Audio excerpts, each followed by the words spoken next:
James Lutton here with Caoimhin Agyarko. How are we doing, mate? Right? Yeah, not too bad. Stuffed. All good, thanks. How's things? Yeah, all good, mate. All good. Just been for our Nando's. Been about 3 years in the making. Yeah, three years in the making, but we got it in the end. We did, mate. Let's talk about it. We're here in Liverpool. Camp has started in the new gym with Joe McNally. How's things been over there? Yeah, things have been going well. Training's been very, very tough. I'm happy. I can see small improvements already, and me and Joe and Declan are gelling well together, and I think it's the start of something special. I can definitely see me being a different fighter and being very successful under these ones. Just talk to me about the little differences between camp here and camp down in Bromley at the iBox. I feel like there's more of a structure to here. The sessions are all planned out, and it's something different every day. Joe understands my style and knows what I need to improve on, and we're working on that every day. I've got that one-to-one attention, and yeah, in terms of that's the boxing side of things, and obviously where I wasn't happy just living in London. It's a very busy city, very expensive city, and I feel like Liverpool's a lot closer to home, and the people are very similar. So yeah, I think it's the perfect fit for me. You mentioned the one-on-one attention. Obviously, Joe McNally has got a small stable. How important is that, and how key is that for you in your career? For me, at this stage of my career, it's very, very important.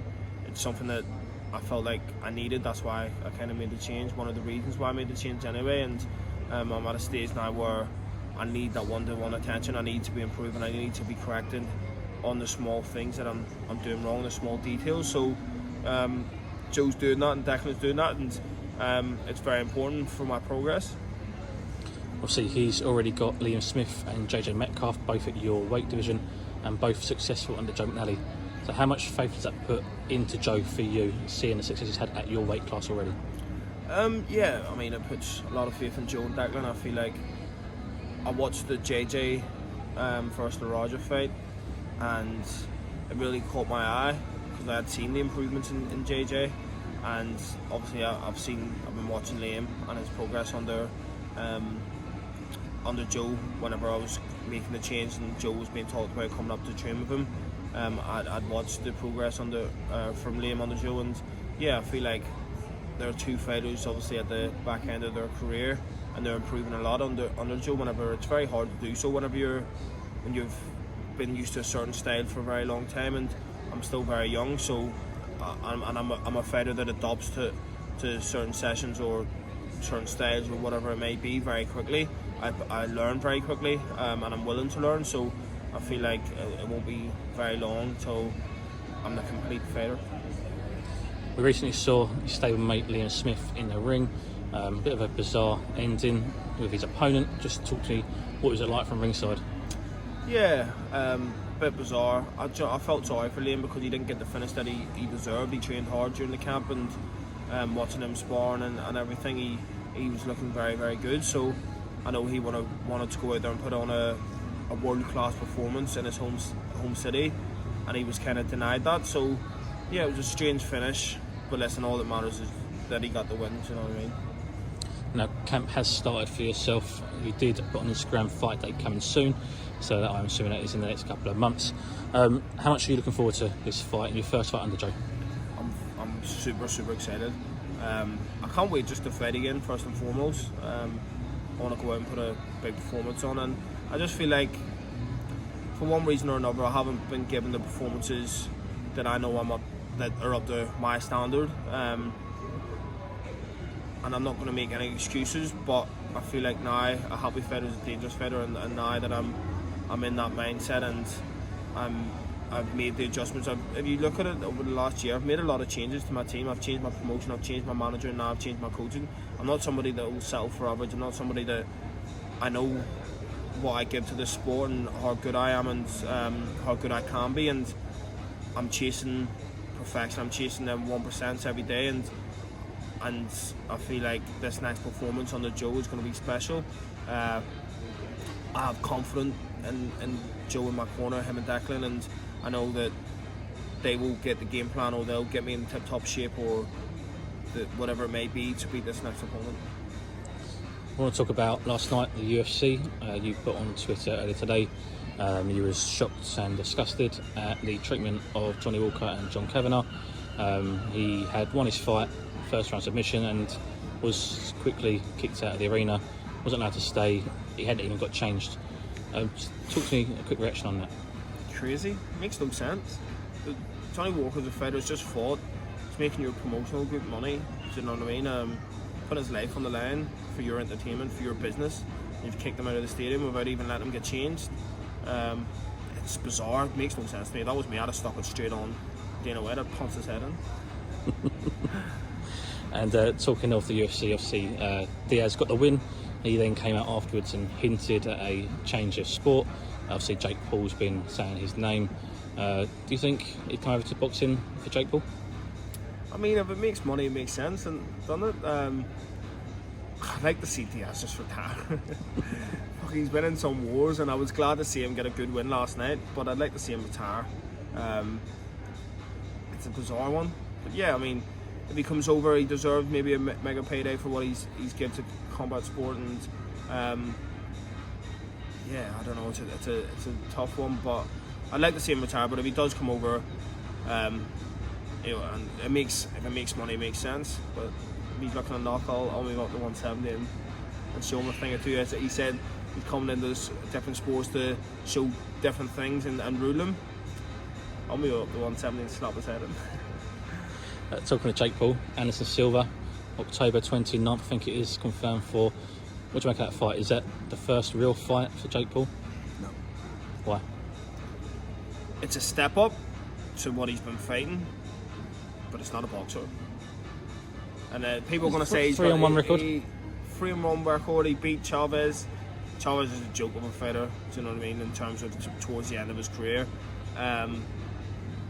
I'll give Jake his props. He's the opposition is slightly getting better, but what age is Anderson Silva? Is he like 47 or something? He's old. Do you know what I mean? So I don't. He should beat someone who's 22 years older than you. You should be beating them. Do you know what I mean? And especially in a sport that he doesn't even fight in. He's a UFC fighter. He's an MMA fighter. I'll give Jake his props. I expect Silva to beat him. By the way, I expect Silva to beat him, but I'll give Jake Paul his props when he fights someone in boxing, a legitimate boxer. See, even if it was a tough journeyman, I'd give him his props, but he hasn't done so. And I understand why.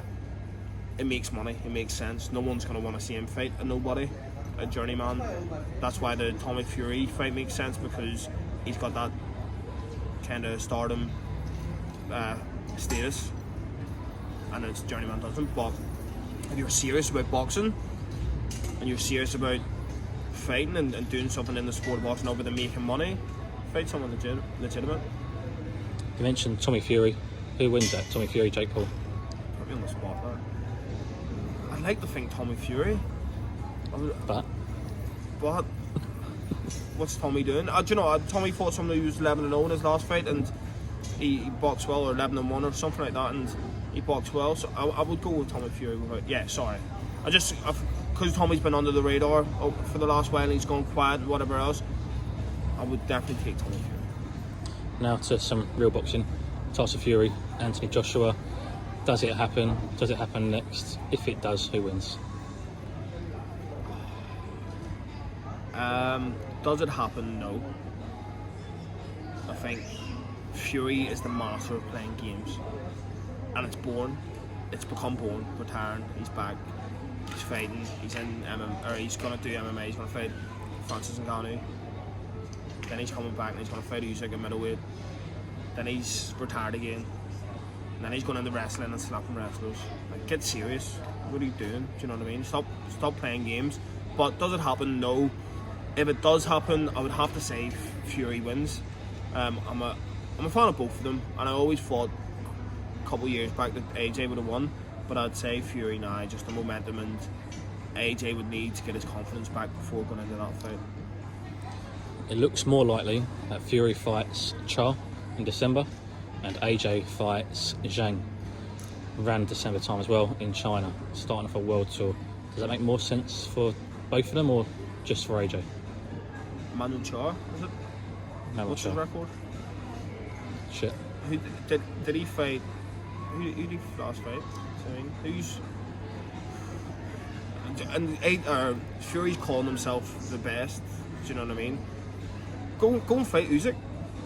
Go chase that undisputed. What are you doing? Do you know what I mean? It makes no sense. Do you know? Fury baffles me. He baffles me. But They're saying Usyk's out injured until the end of the year, so he can't fight this year. So he won't be back in until March time. So Fury's looking for a takeover. He's looking for a takeover. A takeover. He's looking. Where's Mandy on the ratings? Maybe I've got this completely wrong, and he's highly ranked, and he actually is decent. But I'm not sure. I think I've seen him once. Go and fight someone in the top 5. I don't know what to say. It doesn't make sense. But yeah, I think Joshua certainly needs to have that fight before fighting someone like Fury.